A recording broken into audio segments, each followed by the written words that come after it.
தத்தெடுத்த குழந்தையை கொலை செய்த தம்பதியினருக்கு மரண தண்டனை விதித்து தீர்ப்பு வழங்கப்பட்டுள்ளது.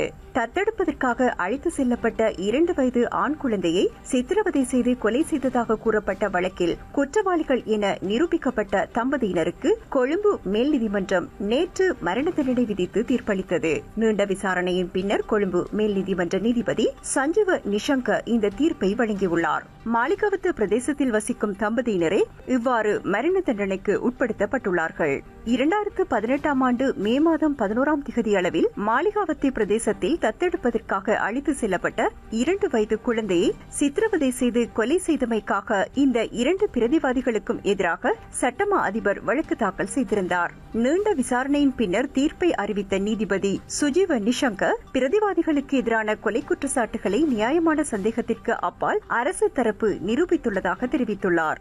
சந்தேகத்திற்கிடமான முறையில் உயிரிழந்த இந்த 2 வயது ஆண் குழந்தையின் சடலத்தை போலீசார் நேரில் சென்று பார்வையிட்டதுடன் விசாரணைகளை மேற்கொண்டனர். போலீசாரின் சாட்சியங்களின் பிரகாரம் பிரேத பரிசோதனையை மேற்கொண்டுள்ளமை தெரியவந்துள்ளது.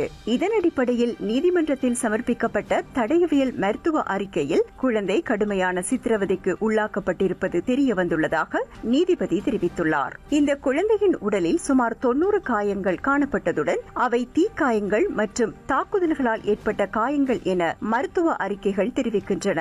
மேலும் குழந்தையின் விதைப்பையில் பலத்த சேதம் ஏற்பட்டுள்ளதாக மருத்துவ சான்றுகள் மூலம் தெரியவந்துள்ளது. இதன்படி குழந்தை கொடூரமான சித்திரவதைக்கு உட்படுத்தப்பட்டுள்ளதாகவும் வேண்டுமென்றே வன்முறை காரணமாக அவரது மரணம் நிகழ்ந்துள்ளதாகவும் மருத்துவ சான்றுகளில் அவதானித்துள்ளதாகவும் நீதிபதி குறிப்பிட்டுள்ளார். மேலும் சித்திரவதைக்குள்ளாகி பலமுறை காயமடைந்ததால் குழந்தை உயிரிழந்துள்ளதாக நீதிபதி தனது தீர்ப்பில் குறிப்பிட்டுள்ளார். கொழும்பு சிறுவர் வைத்தியசாலைக்கு அருகாமையில் உயிரிழந்த குழந்தையை பிரதிவாதிகள் கிராண்ட் பாஸ் பகுதியில் உள்ள தனியார் வைத்தியரிடம் அழைத்து சென்றமை பலத்த சந்தேகத்தை ஏற்படுத்தியது. குறித்த குழந்தை இந்த பிரதிவாதிகளின் பாதுகாப்பில் இருந்ததற்கான போதிய ஆதாரங்கள் முன்வைக்கப்பட்டுள்ளதாக தெரிவிக்கப்படுகிறது. குற்றம் சாட்டப்பட்டவர்கள் தனக்கு மேலும் 2 குழந்தைகள் இருப்பதாகவும் இந்த குழந்தையை தனது சொந்த விருப்பத்தின் பேரில் தத்தெடுத்ததாகவும் நீதிமன்றத்தில் தெரிவித்திருந்தனர். முன்வைக்கப்பட்ட உண்மைகளை பரிசீலித்த நீதிபதி இருவருக்கும் மரண தண்டனை விதித்து தீர்ப்பளித்துள்ளார்.